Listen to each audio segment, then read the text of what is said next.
নভেম্বরের শেষ সপ্তাহে অনুষ্ঠিত হতে যাচ্ছে আইপিএল এর মহানিলাম, কিন্তু মেগা অকশনের আসর ঠিক কোথায় বসবে তা নিয়ে এখনও দ্বিধাদ্বন্দ্বে বিসিসিআই। ফ্রিকবাজের খবর, সৌদি আরবেই হতে পারে আইপিএল এর মহানিলাম। তার জন্য রিয়াদ এবং জেদ্দা দুই শহরকেই রাখা হয়েছে পছন্দের তালিকায়। ভারতের বাইরে আইপিএল এর নিলাম অনুষ্ঠিত হওয়ার ঘটনা নতুন কিছু না।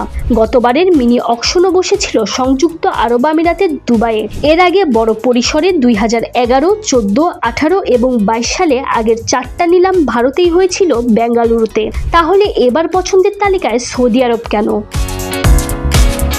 যদিও ফ্রিকবাজ গেল সেপ্টেম্বরেই জানিয়েছিল মেগা নিলাম হতে পারে লন্ডন কিংবা দুবাইয়ে, কিন্তু এবার শোনা যাচ্ছে সৌদি আরবের রাজধানী রিয়াদ কিংবা বন্দরনগরী জেদ্দার নাম।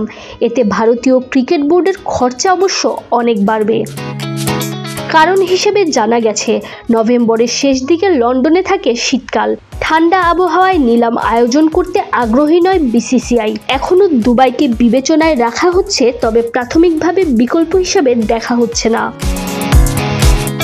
সৌদিতে প্রথমবারের মতো আইপিএল নিলাম আয়োজন করার সবচেয়ে বড় কারণটাই হলো অর্থ।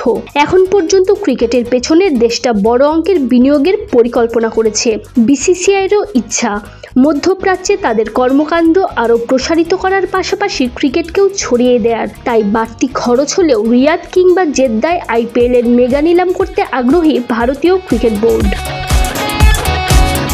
জানা গেছে, প্রতি বছর সেপ্টেম্বর অক্টোবরে নতুন টি10 লিগ আয়োজন করতে চায় সৌদি আরব। বিসিসিআইও অনেকদিন ধরে আরেকটা ফ্র্যাঞ্চাইজি প্রতিযোগিতা চালু করার পরিকল্পনা করেছে।